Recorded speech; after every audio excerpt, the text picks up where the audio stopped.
Hello everyone, my name is Riddhi. इस lecture में हम लोग कस्टोडियल वायलेंस के बारे में पढ़ेंगे। तो रिसेंटली ये टॉपिक न्यूज़ में रहा है and this topic is part of GS paper 2 mains. सबसे पहले जान लेते हैं कि न्यूज़ में क्यों रहा है।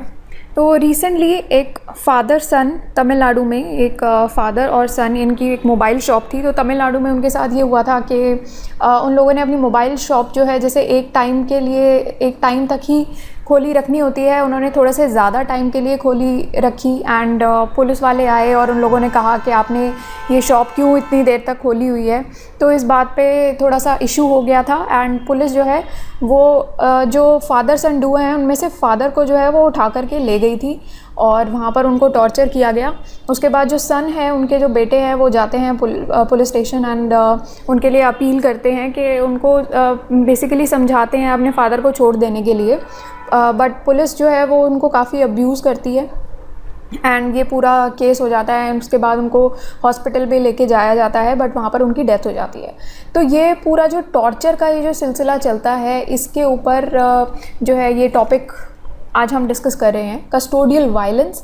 ये होता क्या है? तो कस्टोडियल वायलेंस सबसे पहले जानना ज़रूरी है आपके लिए। एक ऐसा वायलेंस होता है जो कि जुडिशियल या फिर पुलिस कस्टडी में हुआ रहता है। मतलब कि अगर जुडिशियल कस्टडी में या पुलिस कस्टडी में किसी ने भी आपके साथ किसी भी प्रकार का वायलेंस किया है या आपके ऊपर कोई भी किसी भी तरीके का उत्पीड़न हुआ है, तो उस केस में उसको कस्टोडियल वायलेंस कहा जाता है, जहाँ पर एक इंडिविजुअल जो होता है, जिसने क्राइम किया होता है, उसको टॉर्चर किया जाता है। किस तरीके से टॉर्चर किया जाता है? मेंटली और फिज़िकली, दोनों ही तरीके से अगर एक पर्सन को, एक क्रिमिनल को टॉर्चर किया जाता है तो उसको कस्टोडियल वायलेंस कहा जाता है। कस्टोडियल वायलेंस में कौन कौन से चीज़ें आ जाती हैं? जैसे टॉर्चर, रेप, डेथ, ये तीनों चीज़ें जो है कस्टोडियल वायलेंस का पार्ट बनाती हैं। एक जॉइंट इनिशिएटिव है मल्टीपल एनजीओज़ का, नेशनल कैंपेन अगेंस्ट टॉर्चर। तो ये जो नेशनल कैंपेन अगेंस्ट टॉर्चर है, इसके मुताबिक 3/4 जो डेथ हुई हैं पुलिस कस्टडी में, वो क्यों हुई हैं? 2019 का ये डेटा सामने आया है कि टॉर्चर की वजह से 3/4 डेथ्स देखी गई हैं जो कि पुलिस कस्टडी में हुई हैं। अब कुछ लीगल कंसर्न्स भी देखे गए हैं इन इंसिडेंट्स में। तो कौन कौन से लीगल कंसर्न्स हैं इस तरीके के, वो भी डिस्कस कर लेते हैं। सबसे पहले तो poor regard of fundamental rights. तो एक रिपोर्ट आई थी कॉमन कॉज एंड CSDC, ये लोक नीति की एक रिपोर्ट है। तो ये जो कॉमन कॉज एंड CSDS लोक नीति की ये रिपोर्ट आई थी पूरी, इसके द्वारा ये कहा गया था कि 12% ऐसे पुलिस पर्सनल हैं जिनको कभी ह्यूमन राइट्स ट्रेनिंग मिली ही नहीं है।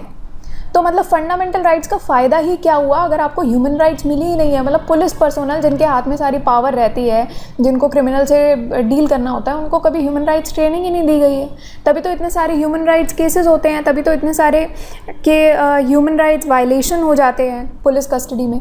तो ये सब चीज़ें सामने आई हैं। दूसरा, एक और केस हुआ था, सुप्रीम कोर्ट की एक जजमेंट आई थी, उसमें केस था Ramamurthy versus state of Karnataka 1996। तो ये Ramamurthy versus state of Karnataka 1996 में सुप्रीम कोर्ट की ये जजमेंट आई थी। तो सुप्रीम कोर्ट ने प्रिजनर्स के जितने भी राइट्स हैं, फंडामेंटल राइट्स हैं, उनको अपहोल्ड किया और जो कैदी हैं उनके फंडामेंटल राइट्स से डील करते करते ये कहा गया कि जो टॉर्चर और इल ट्रीटमेंट होता है जेल में, प्रिजन में, जो टॉर्चर प्लस इल ट्रीटमेंट हो जाए, जो बुरा बर्ताव किया जाता है जो कैदियों के साथ, ये जो है ये एक ऐसा एरिया आता है जिसको रिफ़ॉर्म की बहुत ज़्यादा ज़रूरत है। यहाँ पर रिफ़ॉर्म होना बहुत ज़रूरी है, ठीक है। तो ये कहा गया था। और ये जो मेथड्स ऑफ इन्वेस्टिगेशन होते हैं, पुलिस वाले कहते हैं कि भाई इन्वेस्टिगेट करने के लिए अब टॉर्चर करना ज़रूरी होता है, ये सब चीज़ें करनी ज़रूरी होती हैं। तो ये जो मेथड्स ऑफ इन्वेस्टिगेशन है जिसमें ये टॉर्चर वगैरह जैसी चीज़ें आ जाती हैं, ये बिल्कुल गलत कहा गया है। और ये चीज़ जो है, टॉर्चर जो है, बेसिकली वो फंडामेंटल राइट्स के अगेंस्ट जाती है। कौन सा fundamental right? Article 21, fundamental right article 21, life and dignity, इसके अगेंस्ट ये जाती है, ठीक है। अब दूसरा रीज़न आ जाता है कि miss use of power of arrest. तो दूसरा ये लीगल कंसर्न है कि आप अपने जो अरेस्ट करने की जो पावर है उसका आप गलत इस्तेमाल करते हो, कि मतलब पुलिस के हाथ में अगर ये अथॉरिटी दे दी गई है कि ठीक है आप किसी पर्सन को अगर कोई क्राइम करता है या कोई ऐसा कोई काम करता है जो गलत है उसके बिहाफ पे अगर आप अरेस्ट कर सकते हो उसके बेसिस पे किसी को, तो आप इस पावर का गलत इस्तेमाल कर रहे हैं। तो ये सबसे बड़ा एक इशू रहता है। तो एक रिपोर्ट है नेशनल पुलिस कमीशन की, ये 3rd रिपोर्ट है, इसके द्वारा ये बताया गया है कि ये ऑब्ज़र्व किया गया था कि 60% के जितने भी अरेस्ट हुए हैं उनमें से 60% जो है वो बिल्कुल ही बेफालतू के अननेसेसरी अरेस्ट हैं, मतलब कि उनका कोई आधार ही नहीं है।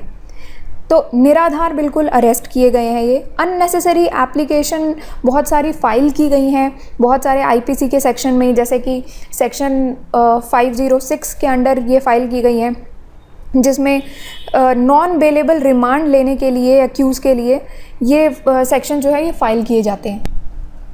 अब ये भी फंडामेंटल राइट के अगेंस्ट है। तो आर्टिकल 19 जो है, जो कि हमारा राइट टू फ्रीडम है, तो फंडामेंटल राइट टू फ्रीडम के अगेंस्ट जा रहा है ये भी, ठीक है। तो आप नॉन बेलेबल रिमांड पे आप किसी को रख रहे हो बिल्कुल अननेसेसरी एप्लीकेशन पे, कोई आधार ही नहीं है इसका, तो ये सब चीज़ें भी गलत हैं।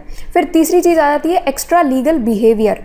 तो देखो इसमें क्या होता है कि जैसे अगर कोई रूल्स रेगुलेशंस बनाए हुए हैं उसको अगर आप इग्नोर कर देते हो, ठीक है, तो इग्नोरेंस आ जाता है इसमें रूल्स एंड रेगुलेशंस का, और टॉर्चर अगर यूज़ करती है पुलिस तो ये सब चीज़ें आ जाती हैं। तो ये जो एक्स्ट्रा लीगल बिहेवियर हैं इसमें ये सब चीज़ आती हैं कि जब भी पुलिस वाले अरेस्ट कर रहे हैं तो उसमें रूल्स एंड रेगुलेशंस को नहीं फॉलो किया, आपने टॉर्चर कर दिया लोगों को, जिसको भी आपने अरेस्ट किया है, और सीआरपीसी के द्वारा सीआरपीसी के द्वारा जो मजिस्ट्रेट ने जो भी चीज़ें आपको कही हैं कि आपको कस्टडी में रखना है, जुडिशल कस्टडी या पुलिस कस्टडी में रखना है, तो उसमें जो प्रोसीजर्स लिखे गए हैं उनको अगर आप फॉलो नहीं कर रहे हैं तो ये सब चीज़ें भी एक्स्ट्रा लीगल बिहेवियर में आ जाती हैं। फिर क्या है कि जैसे अगर पुलिस कस्टडी की बात करती हूँ तो पुलिस कस्टडी में अगर कोई रहता है तो उसको रखा जाता है 15 दिनों तक के लिए, जो भी आपको प्रोसीजर हैं वो आप फॉलो नहीं करते। जुडिशल कस्टडी में रखा जाता है तो आपको 60 to 90 डेज़ के लिए अगर आप प्रोसीजर फॉलो नहीं करते हैं, तो ये सब चीज़ें जो है ये सारी एक्स्ट्रा लीगल बिहेवियर में आते हैं कि ये सारे लीगल कंसर्न्स हैं बेसिकली। अब कुछ चैलेंजेस हैं जो कि हम फेस करते हैं जब भी इस तरीके के जो इंसिडेंट्स होते हैं टॉर्चर के, और आप किसी पर उत्पीड़न के कोई भी इंसिडेंट होते हैं तो उनको जब हम कर्ब करने के लिए काम करते हैं, उन चैलेंजेस पर, वो इंसिडेंट्स को हम सुधारने पे काम करते हैं, तो उसमें हमें क्या क्या चैलेंजेस फेस करने पड़ते हैं वो अब हम यहाँ पर डिस्कस करेंगे। तो सबसे पहला चैलेंज आता है कि हमारे पास lack of strong legislation against torture. तो हमारे पास कोई स्ट्रॉन्ग लेजिस्लेशन जो है वो है ही नहीं टॉर्चर के अगेंस्ट। तो अगर किसी पे टॉर्चर हो रहा है तो हम उसके लिए क्या कर रहे हैं। अब पुलिस वाले के साथ क्या होगा, जिस पुलिस वाले ने टॉर्चर तो कर दिया फादर और सन पे, अब उस पुलिस वाले के साथ हुआ क्या, ठीक है, टॉर्चर करके वो तो निकल गया, अब क्या हुआ, उसके आगे क्या। तो ये सब चीज़ों के क्वेश्चन के आंसर अभी नहीं है हमारे पास। तो इंडिया जो है उसके पास कोई एंटी टॉर्चर लेजिस्लेशन है ही नहीं। तो एंटी टॉर्चर लेजिस्लेशन का होना ज़रूरी है, अब ये चीज़ तो है ही नहीं, तो उस केस में क्या, ठीक है। तो अभी तक कह सकते हैं कि जो कस्टोडियल वायलेंस है उसको अभी तक भी क्रिमिनलाइज नहीं किया गया है इंडिया में। तो इंडिया क्या कहता है कि भाई हमारे पास ऑलरेडी बहुत सारे ऐसे डोमेस्टिक लीगल प्रोविजंस हैं जिसके द्वारा इस तरीके के जो टॉर्चर है, जो कस्टोडियल वायलेंस होती है, उसको पीनलाइज भी करते हैं और पनिश भी करते हैं। तो ये चीज़ जो है इंडिया कहता है, इसलिए इंडिया जो है पूरी तरीके से डिनाई भी नहीं करता कि भाई हमने कुछ भी नहीं किया और हमारे यहाँ टॉर्चर होता ही नहीं है, और पूरा रेजिस्टेंस के लिए एक्सेप्ट भी नहीं करता है, उस पर कोई ऐसा कोई बहुत अच्छा स्ट्रॉन्ग लीगल एक्शन भी नहीं लिया जा रहा है, ठीक है। तो ये कहा जाता है कि भाई बहुत सारे ऐसे ऑलरेडी प्रोविजंस बने हुए हैं। अब एक और चीज़ आती है, एक यूएन कन्वेंशन है टॉर्चर के अगेंस्ट 1997 का। तो ये जो यूएन कन्वेंशन है अगेंस्ट टॉर्चर 1997, इसके द्वारा जो है ये कहा गया है कि इंडिया ने ये साइन तो किया है बट रैटिफाई नहीं किया है, ठीक है। तो साइन और रैटिफिकेशन में डिफरेंस क्या होता है, देखो साइन अगर आप कर लेते हो तो साइन का मतलब ये हो जाता है कि ठीक है, आपने जो भी ट्रीटी के अंडर जितनी भी चीज़ें लिखी गई हैं, जो भी हमारी ऑब्लिगेशंस हैं, वो हम करना तो चाहते हैं पर अभी हमने किया नहीं है, मतलब साइन कर लिया कि हाँ हमारी विलिंगनेस है कि हम करेंगे ज़रूर इसको। ये सारी ट्रीटीज़ जो आपकी ट्रीटी में जितनी भी चीज़ें लिखी गई हैं उसको फॉलो करेंगे। रैटिफिकेशन में क्या हो जाता है कि भाई ट्रीटी के अंदर जितनी भी चीज़ें लिखी गई हैं, जो भी हमारी कमिटमेंट्स हैं, उन कमिटमेंट्स को पूरा करने के लिए हमने प्रॉपर लॉज बना लिए हैं। अब हमने प्रॉपर ये मैकेनिज़्म हमारा फॉलो हो रहा है। ये डिफरेंस होता है साइन करने में और रैटिफाई करने में। तो इंडिया ने साइन कर लिया है पर रैटिफाई नहीं किया है, तो ये दोनों चीज़ें यहाँ पर डिफरेंस आ जाता है। ठीक है, तो इससे क्या होता है कि अभी लॉ और मैकेनिज़्म जो है वो नहीं बनाए गए हैं इंडिया में कि अपनी कमिटमेंट्स पूरी की जाए। तो इंडिया जो है अभी यहाँ पर ये चीज़ में यहाँ पर रह गई। दूसरी चीज़ आती है lack of modernisation and unused funds. अब मॉडर्नाइजेशन नहीं है, फंड्स दिए जाते हैं बट उसको यूज़ नहीं किया जाता है। तो bureau of police reforms and development का डेटा आया है और CAG, controller and auditor general, उन्होंने ये हाईलाइट किया है कि अंडर यूटिलाइजेशन ऑफ फंड्स हुए हैं, जो कि जैसे modernisation of police forces scheme को जितने भी फंड्स अलॉट किए गए हैं उनको यूटिलाइज़ किया नहीं गया है। तो ये डाटा आया है आपका bureau of police reforms and development के द्वारा, ये डेटा निकाला गया है। अब modernisation of police force scheme के लिए ये फंड्स जो है दिए जाते हैं, तो ये फंड्स जो हैं ये अंडर यूटिलाइज्ड है। तो अब ये modernisation of police force scheme है क्या? तो ये जो स्कीम है, इन शॉर्ट मैं आपको थोड़ा सा बता देती हूँ कि ये स्कीम बेसिकली पुलिस इंफ्रास्ट्रक्चर को और स्ट्रेंथन करने की बात करती है कि जैसे आपके जो पुलिस स्टेशंस वगैरह हो गए, तो ये पूरा इंफ्रास्ट्रक्चर आ गया, तो इसको मॉडर्नाइज़ करने की बात करती है, इसको और स्ट्रेंथन करने की बात करती है कि आपके पुलिस स्टेशन जो है उनको और सिक्योर बनाया जाए, ट्रेनिंग सेंटर्स जो है वो दिए जाएं, then police housing, residential police housing जो है उसको प्रोवाइड किया जाए रेजिडेंशियल, और पुलिस स्टेशन जो है उनको इक्विप किया जाए कि जितना भी मॉडर्न वेपनरी है उनको वो प्रोवाइड किया जाए, अच्छे से अच्छे वेपन्स उनको प्रोवाइड किए जाएँ, कम्युनिकेशन इक्विपमेंट उनको अच्छा प्रोवाइड किया जाए, अच्छी टेक्नोलॉजी से उनको प्रोवाइड किया जाए, देन फॉरेंसिक सेटअप होना चाहिए। ठीक है, तो ये सारी चीज़ें आ जाती हैं। तो इतनी सारी चीज़ें प्रोवाइड करने के लिए ये फंड्स जो है bureau of police reforms and development data के द्वारा ये कहा गया है कि ये फंड्स दिए जाते हैं जो कि अंडर यूटिलाइज है। इन्होंने ये यूटिलाइज ही नहीं किए इन सब चीज़ों पे। ठीक है, तो वो रह गए। अब बात करते हैं लैक ऑफ इंडिपेंडेंट फंक्शनिंग। तो देखो, अब पुलिस वालों के पास जो है कोई पावर ऐसी इंडिपेंडेंटली है ही नहीं कि वो पूरा अच्छे से अपना रोल प्ले कर सकें और अपने हाथ में कंट्रोल लेके और काम कर सकें, तो इंडिपेंडेंट नहीं है। तो देखो, एक पुलिस एक्ट आई थी ऑफ 1861। तो इस एक्ट को क्यों लाया गया था कि पुलिस को है थोड़ा सा और हम कंट्रोल दे दें और पावर दे दें, ताकि वो अच्छे से अपने जो रोल को और एक्सरसाइज कर पाएँ, और हर एक स्टेट गवर्नमेंट जो है उनको इतनी पावर दी जाए कि हर एक स्टेट गवर्नमेंट की अपनी जो पुलिस होगी वो उनके अंडर रहेगी। तो पुलिस जो है वो स्टेट गवर्नमेंट के अंडर आ जाएगी। बट क्या होता है कि अब हुआ क्या, जो सुपरिटेंडेंस वाली चीज़ आ जाती है कि भाई सुपरिटेंडेंस किसका चलेगा, प्लस जो आपकी कंट्रोल है, मेन कंट्रोल जो आपका कमांड हो जाता है। ठीक है, तो इस चीज़ पे जनरल कंट्रोल और डायरेक्शंस कहाँ से दिए जाएंगे, तो ये सब चीज़ें जो है जो पुलिस के हाथ में देने की बात हुई थी, ये सब चीज़ें हुई नहीं। तो इस पे तो गवर्नमेंट जो है पूरी साइलेंट है। पुलिस एक्ट ऑफ 1861 ये तो कुछ कहता ही नहीं इसके बारे में, जिसकी वजह से क्या होता है कि अब ये जो पुलिस है वो सिर्फ पॉलिटिकल लीडर्स के हाथ में एक टूल बन के रह गई है। तो पॉलिटिकल लीडर्स जो हैं एक टूल की तरह पुलिस वालों को इस्तेमाल करते हैं अपने फ़ायदे के लिए। तो इसलिए पुलिस के पास इतनी ज़्यादा पावर रह ही नहीं पाती। अगर वो जेन्युइनली अपना काम करना भी चाहे तो इतनी पावर है ही नहीं कि वो इंडिपेंडेंटली अपना काम कर पाएँ। तो ये एक मेजर फ्लॉ आ जाता है। ठीक है, इसके बारे में ये डिस्कस किया गया है। दूसरी चीज़ आ जाती है फिर lack of accountability and impunity enjoyed by police. तो देखो, अब अगर मैं ये बात करती हूँ कि मान लो किसी पुलिस वाले ने कुछ गलत कर दिया है, अब हम ये तो बात करते हैं कि किसी कॉमन सिटीज़न ने गलत कर दिया, पर मान लो पुलिस वाले ने किसी कॉमन सिटीज़न के साथ गलत कर दिया, तो क्या कॉमन सिटीज़न के पास इतनी पावर है कि वो जाके इस पुलिस ऑफिसर को स्यू कर सके? नहीं है। ये पावर किसके पास रहती है कि गवर्नमेंट का डिस्क्रिशन रहता है कि भाई पुलिस वाले के साथ क्या करना है। और गवर्नमेंट तो आपको पता ही है कि कितना पुलिस वालों का, अब गवर्नमेंट जाके हर एक पुलिस वाले को कोई देखेगी थोड़ी ना कि कितना इसने क्या काम किया है। जितनी भी इंक्वायरी बिठाई जाती हैं उसमें भी गवर्नमेंट कितना ही ये रोल प्ले कर लेती है। इंक्वायरी के डिसीजन कितने पुलिस वालों को जो है सज़ा मिलती है, इंक्वायरी बिठाने पर। तो ऐसी चीज़ें होती नहीं हैं, बस हाँ हमारे लॉ में लिखी गई हैं, बस वही चीज़ है कि पेपर पे लिखा हुआ है पर हो नहीं रहा है। तो ये लैक ऑफ अकाउंटेबिलिटी जो है ये एक मेजर रोल प्ले करता है इसमें। तो एक सेकंड ARC रिपोर्ट के बारे में आपने सुना होगा। सेकंड ARC रिपोर्ट के जो रिकमेंडेशंस हैं, और एक केस हुआ था प्रकाश सिंह केस, 2006 का ये केस था। तो ये इसके द्वारा ये कहा गया था कि एक इंडिपेंडेंट कंप्लेंट अथॉरिटी बिठाएंगे हम। एक इंडिपेंडेंट कंप्लेंट अथॉरिटी का होना बहुत ज़रूरी है कि मान लो पुलिस वाले ने कोई गलती कर दी, तो पुलिस वाले ने जो भी मिसकंडक्ट किया उसके लिए कॉमन सिटीजन कहाँ जाएगा, वो इस इंडिपेंडेंट कंप्लेंट अथॉरिटी के पास जाएगा कि भाई इस पुलिस वाले ने मेरे साथ ये गलत कर दिया है, तो आप इस मैटर में देखो।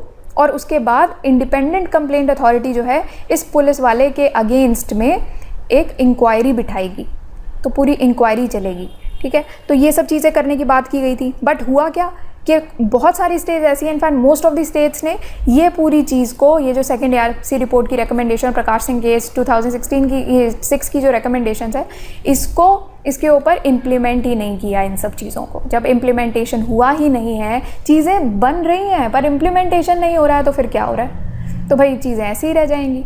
ये वाली बहुत बड़ी इंपॉर्टेंट चीज़ आ जाती है, ठीक है। अब दूसरी चीज़ ये आती है कि इंडिया जो है वो ये जो कमांड रिस्पॉन्सिबिलिटी है फॉलो नहीं करता है। कमांड रिस्पॉन्सिबिलिटी का जो प्रिंसिपल है, इसमें होता क्या है कि मान लो कि आप, कमांड रिस्पॉन्सिबिलिटी प्रिंसिपल में ये होता है कि मान लो आप जो है वो यहाँ के इंचार्ज हो, आप एक पुलिस वाले हो, पुलिस चीफ हो आप, ठीक है, और आप इंचार्ज हो इस पुलिस स्टेशन के, और यहाँ पर आपके अंडर 10 लोग काम कर रहे हैं। इन 10 लोगों में से किसी एक पर्सन ने कुछ गलत कर दिया है, तो एक पर्सन ने जो है उसने किसी को इतना टॉर्चर किया, किसी क्रिमिनल को, कि वो टॉर्चर करते करते वो पर्सन जो है वो मर जाता है, ठीक है, डेथ हो जाती है उसकी। तो उस केस में अब आप उस एक पर्सन को क्यों देखते हैं, अब आप एक पुलिस चीफ को क्यों नहीं पकड़ते? क्या इस पुलिस चीफ को गिल्टी माना जाएगा इस केस में? नहीं माना जाता। तो ये एक बहुत बड़ा इशू आ जाता है। तो ये जो कमांड रिस्पॉन्सिबिलिटी का जो प्रिंसिपल है ना, ये बहुत बड़ा इशू है यहाँ पर। तो ये जो कमांडर ऑफ फोर्सेस होते हैं उनको गिल्टी करार ही नहीं किया जाता है कि अगर आपके इंचार्ज में, आप इंचार्ज हो, आपके देख रेख में, निगरानी में अगर कोई इलीगल एक्टिविटीज़ हो जाती हैं तो उस केस में क्या होता है, फिर इंटरनल डिपार्टमेंटल को इंक्वायरी वगैरह बिठाई जाती है। डिपार्टमेंटल इंक्वायरी में कितने लोगों को आप गिल्टी करार देते हो? तो ठीक है, तो जितनी भी रॉन्ग डूइंग्स होती हैं उसमें पुलिस वालों को कुछ गलत मानते ही नहीं हैं, तो ये सब चीज़ें आ जाती हैं। फिर दूसरी चीज़ आती है पुअर कन्विक्शन रेट, कि भाई कन्विक्शन रेट जो है वो बहुत ज़्यादा पुअर है। मतलब कि कस्टोडियल डेथ तो बहुत सारी हो रही हैं, बट कितने पुलिस वालों को पकड़ा जा रहा है उस केस में, वो नहीं है। तो national NCRB, national crime records bureau ने एक डेटा पब्लिश किया, तो उसके द्वारा ये डेटा में हाईलाइट किया गया था कि 2001 से लेकर के 2018 तक, मतलब इतने लंबे टाइम तक कितनी यहाँ पर केसेस आए हैं, 1727 डेथ रिपोर्ट हुई हैं, ठीक है। अब इन 1727 डेथ्स में से, जो कि 2001 से 18 तक हुई हैं, इनमें से सिर्फ 26 पुलिस वाले ऐसे हैं जिनको कन्विक्ट किया गया है। तो आप सोचो कि क्या कन्विक्शन रेट चल रहा है, पुअर कन्विक्शन रेट है ना, तो इतना कम कन्विक्शन रेट चल रहा है। तो इतनी सारी कस्टोडियल वायलेंस हो रही है, इतनी डेथ हो रही है, पर कन्विक्शन रेट क्या है, सिर्फ 26। तो और रीजंस क्या है इनका ये जो इतनी भी डेथ हो रही है, इनमें से मेजॉरिटी का रीज़न क्या है कि भाई आपने इतना टॉर्चर किया है पुलिस वालों ने आपको कि आपने सुसाइड कर लिया है। मेजॉरिटी का रीज़न ये है। तो ये वाले एक रीज़न आ जाते हैं। दूसरी चीज़ क्या आती है यहाँ पर कि देखो, तमिलनाडु, वेस्ट बंगाल, गुजरात ही कुछ ऐसी स्टेट है, आंध्र प्रदेश भी, महाराष्ट्र की, जहाँ पर 0 कन्विक्शन रेट है, मतलब है ही नहीं कोई कन्विक्शन। तो यहाँ पर डेथ तो 100 से भी ज़्यादा मानी गई है, पर कन्विक्शन रेट कोई है ही नहीं, तो बिल्कुल ही 0 कन्विक्शन रेट आ जाता है। ऑल राइट, तो ये चीज़ आती है। फिर नेक्स्ट है weak functioning of national human rights commission. अच्छा, ये एक मेजर रोल प्ले करता है, बहुत इंपॉर्टेंट पॉइंट है। अब देखो, नेशनल ह्यूमन राइट्स कमीशन की अगर हम बात करते हैं तो इसका रोल क्या रहता है? नेशनल ह्यूमन राइट्स कमीशन का रोल ये रहता है कि भाई जितने भी विटनेस हैं, कि जो भी विटनेस हैं उनको समन किया जाए, कि भैया विटनेस को समन करो, उसके बाद जो भी आपके एविडेंस हैं उसको प्रोड्यूस करने का ऑर्डर देना, कि भाई नेशनल ह्यूमन राइट्स कमीशन आएगी, क्या एविडेंस है आपके पास, उसको प्रोड्यूस करो, उसका ऑर्डर देना। उसके बाद गवर्नमेंट के पास जाना, गवर्नमेंट को ये रेकमेंड करना कि भाई जो भी ऑफिशियल है जिसने भी ये गलत किया है, जिसकी वजह से ये सुसाइड वगैरह हुआ है, उस ऑफिशियल को प्रोसिक्यूट करना, पनिश करना, उसको जेल कर देना, प्रोसिक्यूट कर देना उस ऑफिशियल को। बट अब हो क्या रहा है, ये तो ह्यूमन राइट्स कमीशन के काम बताए हैं मैंने आपको। हो क्या रहा है एक्चुअल में कि ह्यूमन राइट्स कमीशन जो है वो ये काम कर ही नहीं रही है। ये क्या करती हैं कि भैया इनके साथ गलत हो गया, ये एक पर्सन है फलाना फलाना, इनके साथ भाई गलत हुआ है, तो इनको जो है ना कंपनसेशन प्रोवाइड कर दो गवर्नमेंट, ये काम हो रहा है तो गवर्नमेंट के पास जाके बस कंपनसेशन प्रोवाइड कर दो या इमीडिएट कुछ रिलीफ प्रोवाइड कर दो, इंटरिम रिलीफ प्रोवाइड कर दो, बस ये कर रही है ह्यूमन राइट्स कमीशन, तो अपना काम कर ही नहीं रही है। तो ये यहाँ पर weak functioning of human rights commission एक मेजर पॉइंट आता है। फिर दूसरी चीज़ है लैक ऑफ विटनेस प्रोटेक्शन। अब यहाँ पर मैंने बात की कि विटनेस को समन करने का काम ह्यूमन राइट्स कमीशन का है, पर उस विटनेस की प्रोटेक्शन के लिए क्या कर रहे हो आप, विटनेस के तो प्रोटेक्ट किया ही नहीं आपने। तो इन्वेस्टिगेशन में क्या होता है कि आपकी कभी कभी क्या हो जाता है कि इन्वेस्टिगेशन में, जो कि ऐसी इन्वेस्टिगेशन होती है जिसमें कस्टोडियल किलिंग्स वगैरह हो जाती हैं, ये बहुत ही सेंसिटिव मैटर्स होते हैं। कस्टोडियल किलिंग्स के मामले में पावर रहती है पुलिस के पास, ठीक है। तो इस केस में क्या होता है कि बहुत सारा डिले करते रहते हैं ये लोग, बहुत डिले करते हैं। तो विक्टिम की जो फैमिली होती है उसको टॉर्चर करते हैं, बार बार क्वेश्चनिंग की जाती है, तो उनको इंटिमिडेट किया जाता है, विक्टिम की फैमिलीज़ भी परेशान हो जाती हैं फिर, तो इसीलिए वो केस ख़त्म ही हो जाता है। तो विटनेस प्रोटेक्शन के लिए आप कोई काम ही नहीं करते। फिर दूसरी चीज़ आ जाती है आपकी पॉपुलर सपोर्ट एनकरेजेस सच एक्शंस। तो इसमें क्या है कि पब्लिक को ये रियलाइज़ होना चाहिए, तो अगर आप पब्लिक जो है साथ में मिलके आगे आके काम करेगी तो ये चीज़ को आप काफ़ी हद तक इम्प्रूव कर सकते हैं। तो पब्लिक को ये रियलाइज़ होना ज़रूरी है कि पुलिस के पास भी लिमिटेड पावर्स ही हैं, ऐसा नहीं है कि पुलिस बिल्कुल ही राजा हो गया है, उनके पास भी लिमिटेड पावर्स ही हैं, एक हद तक पावर है।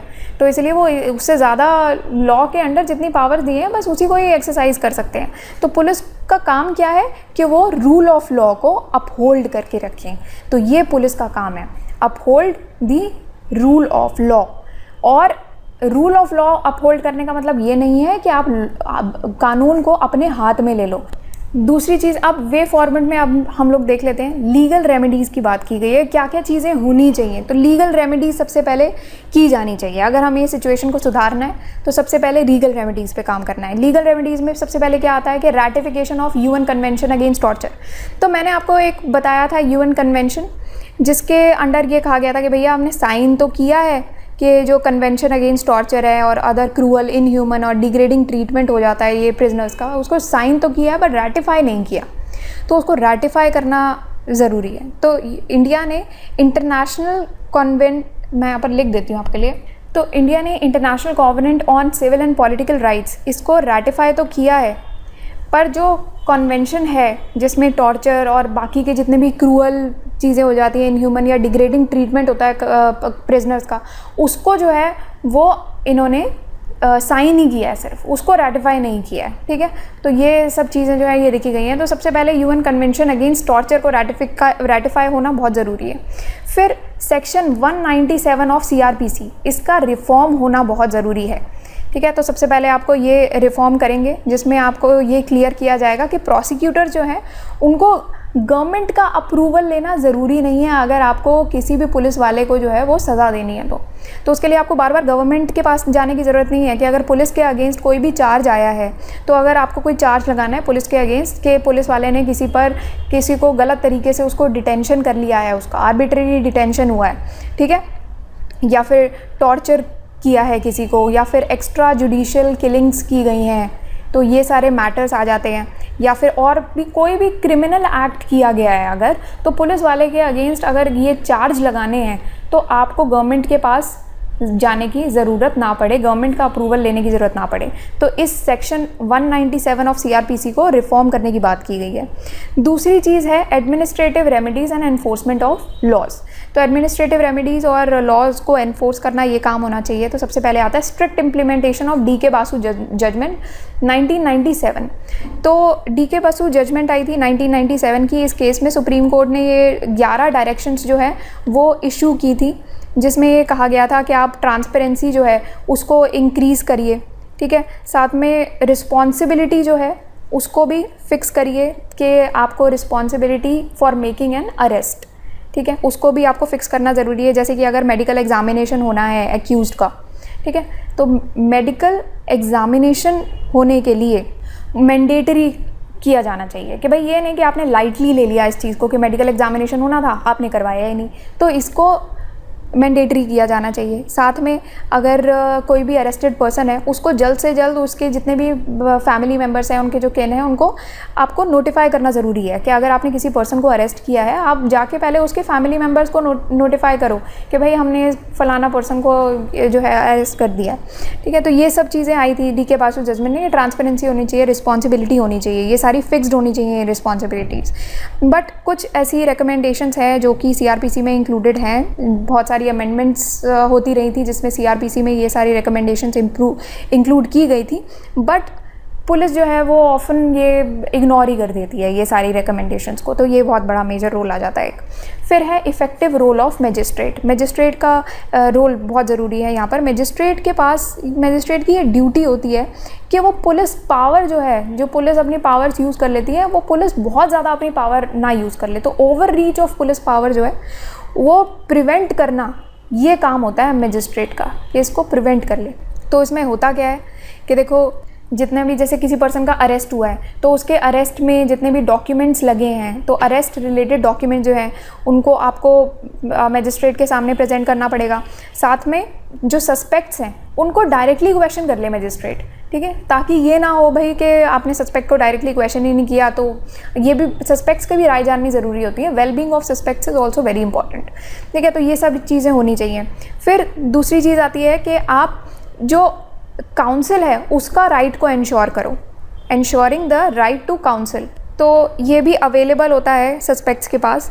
Article 22 of the Indian constitution में ये राइट जो है वो अवेलेबल है कि आप राइट टू काउंसिल।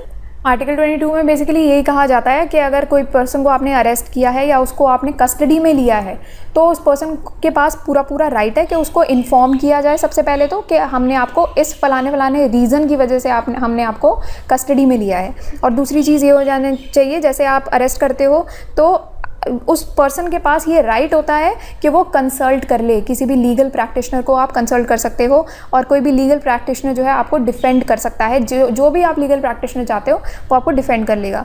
तो ये सब राइट्स जो हैं ये होते हैं ऑलरेडी सस्पेक्ट्स के पास, ठीक है। तो आर्टिकल 22 इंश्योर करता है इसको, तो ये बहुत इंपॉर्टेंट पॉइंट है यहाँ पर।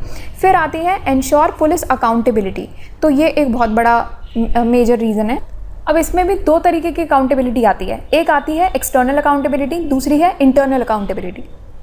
अगर हम एक्सटर्नल अकाउंटेबिलिटी की बात करते हैं तो इसमें यह है कि जो भी पुलिस कंप्लेंट्स अथॉरिटी है, PCAs, जितनी भी पुलिस कंप्लेंट्स अथॉरिटी हैं, उनको ये इंश्योर किया जाए कि ये सेटअप की जाए। जो कि प्रकाश सिंह केस हुआ था, जो मैंने आपको बताया था पहले भी, प्रकाश सिंह केस और सेकंड ARC रिपोर्ट के बारे में बताया था ना। तो प्रकाश सिंह केस 2006 के द्वारा जो भी रिकमेंडेशंस की गई हैं उनके अंडर ये जो पुलिस कंप्लेंट्स अथॉरिटी है उसको सेटअप किया जाए और इनको इंश्योर किया जाए कि ये सेटअप हो गई हैं, ठीक है। और जितने भी, जैसे ये है कि अगर कोई पुलिस वाला जो है वो कोई क्राइम कर देता है या कोई भी गलत काम कर देता है, तो यहाँ पर क्या किया जाता है कि पुलिस वाले को ट्रांसफ़र कर दिया जाता है कि भाई इसने गलत कर दिया, चलो इसको ट्रांसफ़र कर दो। तो ये सारी जो प्रैक्टिस है इसको भी ख़त्म करना ज़रूरी है कि भाई अगर किसी पुलिस वाले ने कोई अब्यूज़ कर दिया उसका ट्रांसफ़र करवा दो, ये सब ख़त्म करना ज़रूरी है। और इन्वेस्टिगेशन ऐसी इंश्योर करनी चाहिए जो एक्सटर्नल एजेंसीज़ होती हैं, जैसे कि नेशनल ह्यूमन राइट्स कमीशन हो गई, इनके द्वारा जो है ये इन्वेस्टिगेशंस जो है वो आगे चलानी चाहिए। ये NHRC जो है वो सामने आकर के और ऑर्डर करे कि भाई इन्वेस्टिगेशन करो इस मैटर पर। तो ये सब चीज़ें करनी चाहिए। और ये भी इंश्योर करना ज़रूरी है कि NHRC जो है जिसको भी ये ऑर्डर करेगी इन्वेस्टिगेट करने के लिए, मान लो यूपी का एक पुलिस स्टेशन है, ठीक है, और NHRC ने कहा कि यूपी के इसी डिस्ट्रिक्ट के पुलिस स्टेशन, यही पुलिस स्टेशन को उसने ये मैटर पकड़ा दिया कि भैया इन्वेस्टिगेट कर लो, तो ये तो गलत हो गया ना। तो इसीलिए अब आपने ये भी इंश्योर करना बहुत ज़रूरी है कि आपका जो मैटर जा रहा है इन्वेस्टिगेशन का वो किसी और पुलिस वाले के पास जाए, किसी और पुलिस स्टेशन में जाए, किसी और अथॉरिटी के पास जाए। तो एक्सटर्नल अकाउंटेबिलिटी में ये सब चीज़ें आ जाती हैं। फिर बात करते हैं इंटरनल अकाउंटेबिलिटी की। इंटरनल अकाउंटेबिलिटी में क्या आ जाता है कि जैसे कि एक इंडिपेंडेंट इंटरनल अफेयर्स एक अथॉरिटी सेटअप की जाए या एक प्रोफेशनल रिस्पॉन्सिबिलिटी किसी की ये सेटअप की जाए। तो प्रोफेशनल रिस्पॉन्सिबिलिटी में क्या है कि अगर एक पर्सन को आपने ये प्रोफेशनल रिस्पॉन्सिबिलिटी दे दी कि भाई जा कर के और सरप्राइज़ विजिट कर लो, पुलिस स्टेशन पर, कि किसी भी पुलिस स्टेशन में पहुंच जाओ और वहाँ पर सरप्राइज चेक करो कि भाई सब कुछ ठीक ठाक चल रहा है कि नहीं चल रहा, रूल्स एंड रेगुलेशंस फॉलो हो रहे हैं या नहीं हो रहे, और जितने भी एलिगेशंस हैं या ये सब पे रिस्पॉन्ड करना कि अगर कि जो DK बासु जजमेंट आई थी उसके ऊपर, DK बासु केस में जो भी जजमेंट थी उसके ऊपर पूरा फॉलोअप हो रहा है कि नहीं हो रहा, कि उनकी जजमेंट थी ना, उन्होंने 11 डायरेक्शंस दिए थे जो मैंने आपको बताया था कि ट्रांसपेरेंसी इंक्रीज करो और जो रिस्पॉन्सिबिलिटी है उसको फिक्स करो अरेस्ट करने के लिए, जैसे मेडिकल एग्जामिनेशन वगैरह होना ज़रूरी है। ये सब चीज़ें प्रॉपर्ली हो रही हैं नहीं हो रही, ये इंश्योर करना, ये चेक कर लेना बस एक बार जाके कि कोई सुप्रीम कोर्ट की गाइडलाइंस को वायलेट तो नहीं कर रहे हैं पुलिस वाले, तो ये सब जाके चेक कर लेना, बस ये काम होता है इनका, ठीक है। तो ये इंटरनल अकाउंटेबिलिटी में ये आ जाता है कि बस एक बार सरप्राइज विजिट कर लो, जाके चेक कराओ। फिर दूसरी चीज़ आ जाती है कि साइंटिफिक मेथड्स ऑफ इन्वेस्टिगेशन में ट्रेनिंग प्रोवाइड करना। अब होता क्या है कि पुलिस वालों को आता है कि भैया अगर कुछ भी आपको इंटरव्यू करना है, किसी पर्सन को इंटरव्यू करना है, क्वेश्चनिंग करनी है, उसको मार मार के क्वेश्चनिंग कर लो। अब ये सब चीज़ें थोड़ी ना होती हैं, तो इसीलिए यहाँ पर प्रोवाइड किया गया प्रॉपर ट्रेनिंग प्रोवाइड करो भाई कि साइंटिफिक मेथड्स ऑफ इन्वेस्टिगेशन की, कि आपको इन्वेस्टिगेटिंग ऑफिसर्स जितने भी हैं उनको ट्रेन करना ज़रूरी है। आप उनको ऐसे ट्रेन करो जितने भी मॉडर्न चीज़ें आ रही हैं या नॉन कोअर्सिव टेक्निक्स आती हैं, modern plus non coercive technique, जिसमें आप ज़बरदस्ती नहीं करते हो किसी के साथ, बट आप इन्वेस्टिगेट भी कर लेते हो अच्छे से। तो इस तरीके की टेक्निक्स का यूज़ होना बहुत ज़रूरी है सस्पेक्ट के लिए और विटनेस को इंटरव्यू करने के लिए, क्वेश्चन करने के लिए, जितने भी सस्पेक्ट इंटरव्यू है। इसमें और चीज़ें क्या आ जाती है, जैसे बॉडी कैमराज हो गए, वो भी यूज़ कर सकते हैं। जैसे US और UK में कुछ बॉडी कैमराज वगैरह ये यूज़ किए जाते हैं उनको इन्वेस्टिगेट करने के लिए और बीट पुलिसमैन पे, कि वो इंश्योर करते हैं, पुलिस रिस्ट्रेंट वगैरह इंश्योर करते हैं अगर आप बॉडी कैमरा वगैरह लगा देते हो। तो ये सब चीज़ें होती हैं। और कुछ और टेक्निक्स होती हैं जैसे नार्को एनालिसिस हो गया या वीडियो रिकॉर्डिंग हो गई इन्वेस्टिगेशंस की, या CCTVs पुलिस स्टेशन में इंस्टॉल कर दिए आपने, ताकि जितने भी रूल्स एंड रेगुलेशंस हैं वो प्रॉपर्ली इम्प्लीमेंट किए जा सकें, ठीक है। तो ये सब चीज़ें हो जाती हैं जिसको आप प्रॉपर्ली फॉलो कर सकते हो। फिर है recommendation of law commission in its 198 and 273rd reports. तो ये recommendation आई थी लॉ कमीशन की जिसमें कहा गया था robust witness protection regime to protect families of victims of custodial killings and witnesses, जो कि मैंने आपको पहले बताया कि विटनेस NHRC आके कह देती है कि भैया ये विटनेस है, और ये विटनेस जो है उसको समन कर देती है आगे आके कि भैया विटनेस जाके गवाही दो। पर होता क्या है कि आप विटनेस को प्रोटेक्शन के लिए आपने क्या किया, तो विटनेस को प्रोटेक्ट करने के लिए ऐसी चीज़ों में, कस्टोडियल किलिंग्स वाले स्पेशली चीज़ में, ऐसे केस में तो बहुत मुश्किल हो जाता है। तो इसमें क्या है कि ऐसा आपको विटनेस प्रोटेक्शन रिजीम आपका निकाला जाए कि भाई आप जितने भी विक्टिम्स हैं उनको प्रॉपर्ली आप प्रोटेक्ट कर रहे हो। जितनी भी कंप्लेंट्स की जाती हैं फैमिलीज़ के द्वारा उनको रिकॉर्ड करना बहुत ज़रूरी है कि विक्टिम्स की फैमिलीज़ हो गई, जितने भी विटनेस हो गए, इन सब की जो कंप्लेंट्स हैं उनको रिकॉर्ड कर लो आप, ठीक है, ताकि आगे के लिए ये काम आ सके। कोई भी इंटिमिडेशन किया गया है जो विक्टिम की फैमिली है उसकी तरफ, या कोअर्जन किया गया है, या धमकियां दी गई हैं, ये सब चीज़ें भी रिकॉर्ड होनी बहुत ज़रूरी हैं। तो ये सब चीज़ों की बात की गई है। फिर देखो बहुत सारी कमिटीज़ जो हैं वो सेटअप की गई हैं, उनके द्वारा बहुत सारे इंपॉर्टेंट रिकमेंडेशंस दिए हुए हैं कि पुलिस रिफॉर्म्स वगैरह पे, तो पुलिस रिफॉर्म्स लाना बहुत ज़रूरी है। जैसे कि गोर कमेटी हो गई ऑन पुलिस ट्रेनिंग 1971 और 273 की ये कमेटी है। दैन रिबेरो कमेटी है पुलिस रिफॉर्म्स पर, देन पन्ना भैया कमेटी है पुलिस रिफॉर्म्स पर 2000 की ये कमेटी है। मलीमठ कमेटी है on reforms of criminal justice system. Then second ARC 2006 की ये रिपोर्ट है, इसकी रिकमेंडेशंस है। तो ये बहुत सारी इंपॉर्टेंट रिकमेंडेशंस दी गई हैं, जिसमें कंक्लूजन बस ये निकलता है कि पॉलिटिकल विल जो है वो बहुत ज़रूरी है। अगर आपको ये सारे कमेटीज़ की रिकमेंडेशंस को इम्प्लीमेंट करना है, पुलिस रिफॉर्म्स लेकर आने हैं, इंपॉर्टेंट अच्छे स्ट्रॉन्ग फर्म पुलिस रिफॉर्म्स अगर आपको इस्टेब्लिश करने हैं, तो पॉलिटिकल विल होना ज़रूरी है, स्पेशली स्टेट्स की पॉलिटिकल विल, क्योंकि पुलिस जो है वो स्टेट सब्जेक्ट है, इसीलिए ये पॉलिटिकल विल होना बहुत ज़रूरी है। एम्फेसिस जो है, अब अगर हम इसकी बात करते हैं, एम्फेसिस जो है वो आता है कि टॉर्चर के द्वारा जो डेथ होती है ये एक क्रिमिनल एक्ट है, तो इस पे कोई भी कॉम्प्रोमाइज़ नहीं किया जाना चाहिए कि भैया अगर आपने किसी पर्सन को इतना टॉर्चर किया गया है कि उसकी डेथ हो जा रही है, या फिर अगर वो सुसाइड भी कर ले रहा है, तो टॉर्चर के द्वारा अगर डेथ हुई है तो ये क्रिमिनल एक्ट मानी जाती है और इस पर कोई भी कॉम्प्रोमाइज़ नहीं किया जाएगा। तो इसमें प्रॉपर सज़ा देनी बहुत ज़रूरी है, ठीक है। तो ये ज़ीरो टॉलरेंस होनी चाहिए, बिल्कुल ज़ीरो टॉलरेंस पॉलिसी आपको फॉलो करनी है। जितनी भी कस्टोडियल डेथ होती हैं जो कि टॉर्चर से हो जा रही हैं, कस्टोडियल डेथ, टॉर्चर की वजह से कोई भी कस्टोडियल डेथ होती है, उस पर ज़ीरो टॉलरेंस पॉलिसी फॉलो करनी है, ठीक है। तो ये सारी चीज़ें बताई गई हैं। So that's all for today. And Telegram channel पर आप फॉलो कर सकते हैं, यहाँ पर कोई भी PDF वगैरह आपको चाहिए तो आप टेलीग्राम पर फॉलो कर सकते हैं। And for the paid courses you can enrol on the website पर आप विजिट कर सकते हैं readefu.com।